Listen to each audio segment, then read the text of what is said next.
Guys গত 4 দিন হয়ে গেল বাংলাদেশের মার্কেটে লঞ্চ করছে বাংলাদেশের অফিসিয়াল কোনো কোম্পানির adventure bike, and that is Honda NX200। এই বাইকটা লঞ্চ করার পর থেকে আমি কন্টিনিউয়াসলি হোন্ডা শোরুমে যাতায়াত করছি। ইনফ্যাক্ট যাতায়াত করার একটা কারণ আছে, কারণটা হচ্ছে এই বাইকটা যত এক্সপিরিয়েন্স করতে পারবো তত ভালো একটা রিভিউ আপনাদেরকে দিতে পারবো, যে কারণে হোন্ডা শোরুমে যাতায়াত করছি।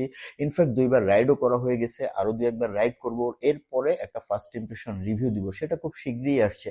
বাট আজকের বিষয় কিন্তু এটা না। আজকের বিষয় হচ্ছে হোন্ডা শোরুমে গিয়ে আমি যখন বাইকের আশেপাশে ঘোরাঘুরি করতেছি, অনেকেই আসতেছে, এসে অনেকে ম্যাক্সিমামই নোন পারসন দেখছি।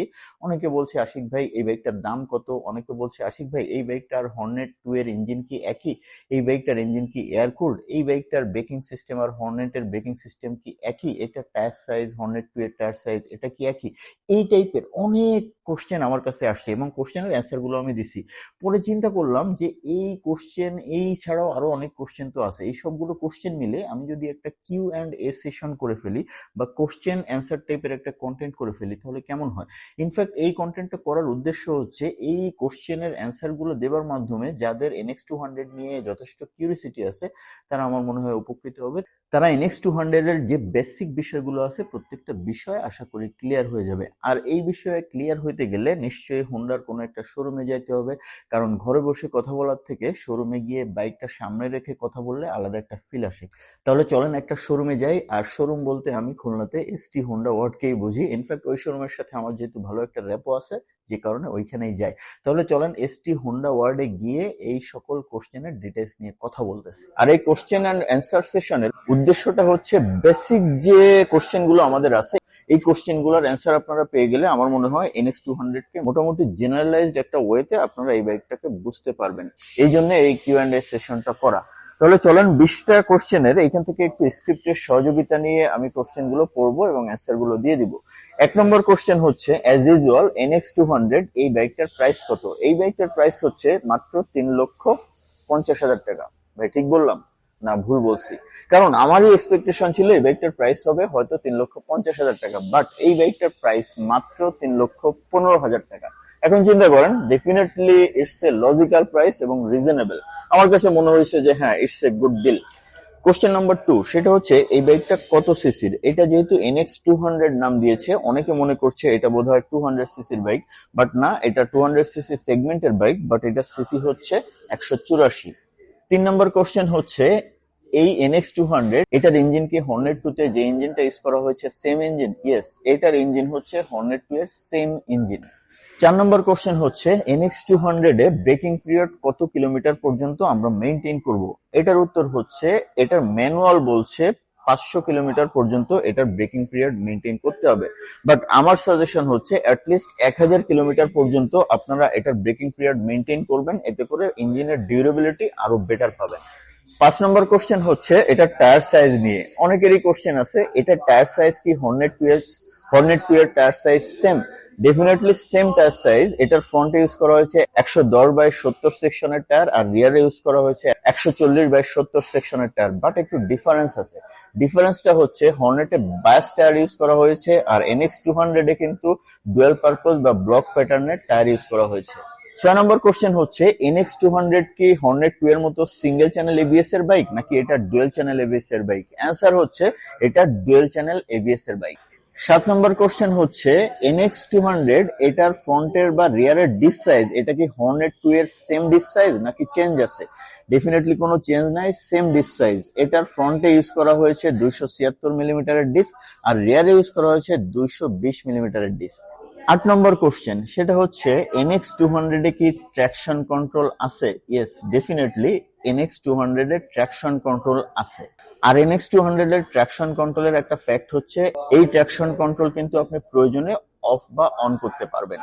9 নম্বর কোশ্চেন হচ্ছে NX200 এ কোন গ্রেডের ইঞ্জিন অয়েল ইউজ করব। হোন্ডা প্রত্যেকটা বাইকে রিকমেন্ড করে 10W30 গ্রেডের ইঞ্জিন অয়েল, এবং 10W30 গ্রেড ছাড়া অন্য কোনো গ্রেডের ইঞ্জিন অয়েল কিন্তু NX200 বা হোন্ডার কোনো বাইকে ইউজ করা যাবে না। এই গ্রেডের পাশাপাশি একটা বিষয় মাথায় রাখতে হবে, সেটা হচ্ছে NX200 এ কিন্তু স্লিপার ক্লাচ ইউজ করা হয়েছে। হোন্ডা রিকমেন্ড করছে যে স্লিপার ক্লাচ ইউজ করার জন্য এই বাইকটাতে যে ইঞ্জিন অয়েল আপনি ইউজ করবেন এই ইঞ্জিন অয়েলটা যেন MA সার্টিফাইড বা MA গ্রেডের হয়। ইমিগ্রেটেড না হলে কিন্তু বিভিন্ন ধরনের প্রবলেম হতে পারে, যেটা হোন্ডা বলছে। আর যে কারণে আমিও রিকমেন্ড করছি যে ইঞ্জিন অয়েলটা ইউজ করে না কেন সেটা যেন 10W30 গ্রেডের হয় এবং সেটা যেন MA সার্টিফাইড কোনো ইঞ্জিন অয়েল হয়। 10 নম্বর কোশ্চেন হচ্ছে NX200 এর জন্য কি আমি মিনারেল ইউজ করব, না সেমি সিনথেটিক অয়েল ইউজ করব, নাকি সিনথেটিক ইউজ করব? স্পেশালি আমার রিকমেন্ডেশন হচ্ছে যে কোনো বড় বাইকের ক্ষেত্রে, স্পেশালি 150cc বা এর উপরে যে বাইকগুলো আছে এই বাইকগুলোতে আমার রিকমেন্ডেশন হচ্ছে শুরু থেকে আপনি যদি ফুল সিনথেটিক ইঞ্জিন অয়েল ইউজ করেন তাহলে এই বাইকগুলো থেকে ম্যাক্সিমাম পারফরমেন্স পাবেন। 11 নম্বর কোশ্চেন হচ্ছে NX200 এ গিয়ার কয়টা? খুবই বেসিক কোশ্চেন। অনেকেই চিন্তা করছেন যে বাইকটাতে হয়তো 6টা গিয়ার হবে। না, এই বাইকটাতে 5টা গিয়ার, যেহেতু লং গিয়ারের বাইক যে কারণে এটাতে 5টা গিয়ার ইউজ করা হয়েছে। এটা নিয়ে অনেকের বিভিন্ন ওপিনিয়ন আছে, অনেকে বলছে 6টা গিয়ার হলে ভালো হতো, আর অনেকে বলছে 5 gear is okay. 12 number question হচ্ছে NX200 কি কার্বোরেটর ইঞ্জিনের নাকি এফআই ইঞ্জিনের? ডেফিনেটলি NX200 হচ্ছে এফআই ইঞ্জিনের বাইক, আর হোন্ডা তাদের এফআই কে বলে PGM-FI, মানে প্রোগ্রাম ফুয়েল ইনজেকশন। এখন PGM-FI-টা কি? PGM-FI-টা হচ্ছে আপনার রাইডিং প্যাটার্ন অনুযায়ী ও তার ফুয়েল ইনজেক্টরটাকে রেডি রাখে। মানে আপনি যদি সবসময় কুইক এক্সিলারেশন ইউজ করেন সেক্ষেত্রেও তার ইনজেক্টরটাকে ওইভাবে রেডি রাখবে। আর যদি আপনি সবসময় মাইলেজ সাশ্রয়ী বা একটু স্লো রাইডার হন সেক্ষেত্রে ওর ইনজেক্টরটাকে ওইভাবে রেডি করে রাখবে। এটা হচ্ছে সিম্পলি PGM-FI। আর PGM-FI এর ডিটেলস নিয়ে যদি কোনো কোশ্চেন থাকে তাহলে কোশ্চেন করেন, হয়তো অন্য কোনো ভিডিওতে আমি ডিটেলস ক্লারিফাই করে দেওয়ার চেষ্টা করব। 13 নম্বর কোশ্চেন, একেবারে বেসিক একটা কোশ্চেন, তারপরেও এটা অনেক জরুরি কোশ্চেন। সেটা হচ্ছে এটাতে যেহেতু ডুয়েল চ্যানেল ABS আছে, এক্সট্রিম রাইডের ক্ষেত্রে বা অফরোডের ক্ষেত্রে অনেক ক্ষেত্রে ABS অন অফ করে নিতে হয়। বাট এখন কোশ্চেন হচ্ছে NX200 এর ABS কি আমি অফ করতে পারবো না পারবো না? অ্যান্সার হচ্ছে NX200 এর ABS কিন্তু অফ করার কোনো অপশন নাই। 14 নম্বর কোশ্চেন হচ্ছে এটা সিট হাইট নিয়ে। এটা সিট হাইট হচ্ছে 810 মিলিমিটার। এখন কোশ্চেন হচ্ছে আপনি কত হাইটের হলে এই বাইকটা মোটামুটি কমফোর্টেবলি চালাইতে পারবেন? আমি হচ্ছে 5 ফিট 6, আমি এই বাইকটা খুবই কমফোর্টেবলি রাইড করতে পারছি। এখন আমার ধারণা 5 ফিট 5 বা 5-এর উপরে হলে আপনি 100% কমফোর্ট নিয়ে এই বাইকটা চালাইতে পারবেন। আর এর নিচে আপনার হাইট যদি 5 ফিট 4 হয় তারপরেও পসিবল হয়তো 100% কমফোর্ট নিয়ে আপনি বাইকটা রাইড করতে পারবেন না। 15 নম্বর কোশ্চেন, সেটা হচ্ছে এই বাইকটার ইঞ্জিন কি এয়ার কুলড নাকি অয়েল কুলড নাকি লিকুইড কুলড? এই NX200 এটার ইঞ্জিন হচ্ছে এয়ার কুলড ইঞ্জিন। এখন এয়ার কুলড ইঞ্জিন থেকে অনেকেরই কোশ্চেন আছে, সেটা হচ্ছে যে এটাতে ইঞ্জিন হিট রিলেটেড কোনো প্রবলেম হবে কিনা। এটা আসলে এখনই বলা যাচ্ছে না, একটু রাইড এক্সপিরিয়েন্স আসুক তারপরে ইঞ্জিন হিট নিয়ে ডিটেলস ইনশাল্লাহ কথা বলবো। 16 নম্বর কোশ্চেন, সেটা হচ্ছে এটাতে পিলিয়ন উঠাইলে কি স্পিড ব্রেকারে বাড়ি খাবে? আমি যতটুকু এখনো পর্যন্ত এক্সপিরিয়েন্স করছি সেটা হচ্ছে পিলিয়ন উঠাইলেও এটা স্পিড ব্রেকারে বাড়ি খায় না। এটার গ্রাউন্ড ক্লিয়ারেন্স হচ্ছে 167 মিলিমিটার। আমার কাছে মনে হয়েছে ইউজুয়ালি 165 থাকে ম্যাক্সিমাম বাইকে, সেক্ষেত্রে অনেক সময় স্পিড ব্রেকারে বাড়ি খায়, স্পেশালি পিলিয়ন নিলে। বাট এটাতে এখনো পর্যন্ত এরকম কোনো ইস্যু আমি পাই নাই যে পিলিয়ন নিলে স্পিড ব্রেকারে বাড়ি খায়। তারপরও এই ইভ্যালুয়েশনটা আমি খুব শীঘ্রই রিভিউতে দিয়ে দিব ইনশাল্লাহ। 17 নম্বর কোশ্চেন, সেটা হচ্ছে NX200 যেহেতু এফআই বাইক, এটাতে আমি পেট্রোল ইউজ করব না অকটেন ইউজ করব? নাম্বার 1 ফ্যাক্ট, সেটা হচ্ছে পেট্রোল অকটেন দুইটা জিনিস কিন্তু একই। পেট্রোলে জাস্ট রন নাম্বারটা কম থাকে আর অকটেনে বাংলাদেশের রন নাম্বারটা বেশি থাকে।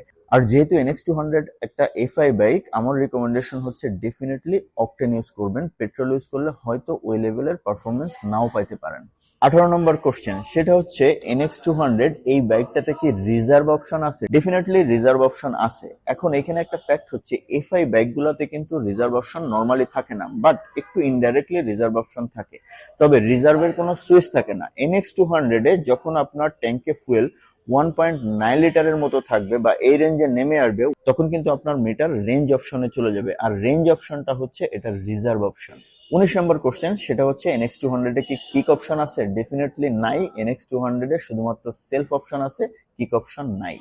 লাস্ট কোশ্চেন, 20 নম্বর কোশ্চেন, সেটা হচ্ছে NX200 এ মিটারে কি আমি মাইলেজ দেখতে পাবো? হ্যাঁ, NX200 এর দুইটা ট্রিপ আছে, দুইটা ট্রিপেরই আলাদা আলাদা করে এভারেজ মাইলেজ দেখতে পাবেন। এর সাথে কোন ট্রিপ কতটুকু ফুয়েল কনজাম্পশন করছেন এটাও আপনি দেখতে পাবেন।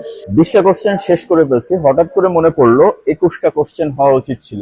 আর 21 নম্বর কোশ্চেন হচ্ছে এটা সাসপেনশন নিয়ে। আপনি যদি কোশ্চেন করেন NX200 এর সাসপেনশন প্রোফাইল কি হর্নেট 2 এর সেম? ইয়েস, অ্যান্সার হচ্ছে NX200 এ হর্নেট 2 এর মতো সেম সাসপেনশন ইউজ করা হয়েছে। NX200 এর ফ্রন্টে ইউএসডি সাসপেনশন, যেটা হর্নেট 2 এ same USD suspension, possibly 37 millimetre ডায়ামিটারের ফ্রন্ট ইউএসডি সাসপেনশন, আর রিয়ারে হচ্ছে অ্যাডজাস্টেবল মনোশক সাসপেনশন। এখন পারফরমেন্স নিয়ে রিভিউতে ডিটেইলস কথা বলবো, বাট আমি প্রথমে ভাবছিলাম যে NX200 এর ফ্রন্ট সাসপেনশনের ট্রাভেল এরিয়া বা প্লে এরিয়া বোধহয় হর্নেট 2 থেকে বেশি, বাট না, হর্নেট 2 এর ইউএসডি সাসপেনশনের যে প্লে এরিয়া বা যে ট্রাভেল এরিয়া, এটার ট্রাভেল এরিয়া বা প্লে এরিয়া সেম। সো তাহলে এই হচ্ছে বিষয়, এই ছাড়া আর কোনো কোশ্চেন তো নাই। হ্যাঁ, একটা কোশ্চেন করতে পারেন, সেটা হচ্ছে ইউএসবি পোর্ট আছে কিনা। হ্যাঁ, এটাতে ইউএসবি পোর্ট আছে।